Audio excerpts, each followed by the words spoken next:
Hello everybody, I'm Colin and welcome to the first edition of the C&C 5. For those who do not know, the C&C 5 is going to be a 5-minute segment from C&C Talks every couple of days probably, up to every day, but every few days exclusively on YouTube, just talking about everything that happened the day before. Now, it was not a big politics day. It makes sense because it was a weekend this past Sunday, the 27th of November, but it was a big sports day. We had the bulk of the games from week 12 of the NFL, so let's get to talking about some of them. There were a few overtime games. The Raiders beat the Seahawks in overtime on a touchdown after some really controversial calls. Just a pretty complete meltdown for the Seahawks, who are now outside the playoff picture after leading their division by 1.5 games just a couple of weeks ago. While the Browns also beat the Tampa Bay Buccaneers in overtime. The Browns now 4-7 and looking like they may be able to make a push towards the playoffs with Deshaun Watson set to come back next week in a game against his former team, the Houston Texans. A reminder, of course, Watson was suspended for a whole ton of sexual assault allegations against him. But the Buccaneers seem to continue to melt down. They, however, are still in first place in their division, the NFC South, despite being 5-6 now. The Bengals beat the Titans in a rematch of a divisional playoff game from last year, and just a pretty good game for the Bengals, much needed win to keep pace for them with the Ravens. The Dolphins still lead the AFC East after downing the Texans. The Jets keeping pace by beating the Bears, Mike White getting a start. Commanders now into the playoff picture. All 4 NFC East teams are actually now in the playoff picture following the Commanders' downing of the Falcons.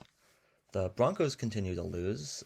They lost 23-10 to the Carolina Panthers with Sam Darnold as the Panthers quarterback. The Broncos now would have the number 3 pick in the NFL draft, except that they have to turn that over to the Seahawks. Now the Ravens, now even with the Bengals after losing to the Jaguars, had a chance to kick the game-winning field goal.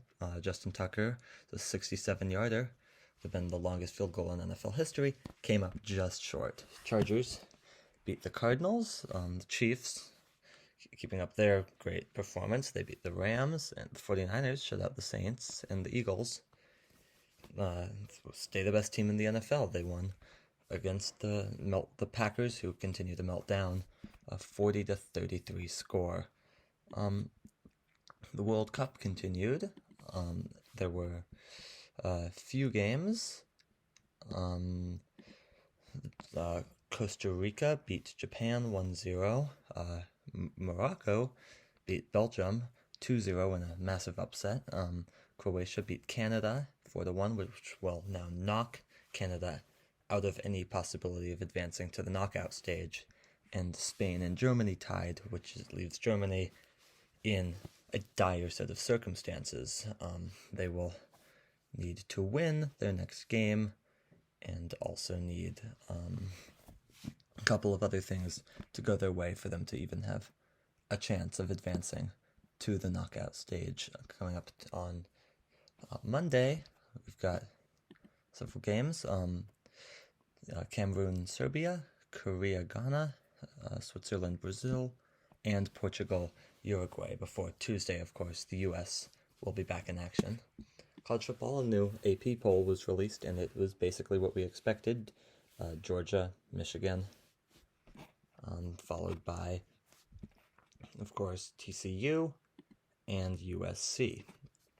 The conference championship games are, of course, set, and I think it's fairly safe to say that Georgia, TCU, and Michigan pretty securely into the playoff, whether or not they actually do end up winning. The big question is USC. If USC happens to lose to Utah, which they've already done once this season, there's a good chance that they'll be knocked out, and maybe Ohio State or potentially even Alabama will somehow manage to sneak in to the playoff. That's going to do it for this first episode of the C&C 5. We will have our main podcast episode out tomorrow morning, so make sure that you check that out when it's out, but no C&C 5 tomorrow. We will be back Wednesday morning. I'm Colin. Thanks for listening.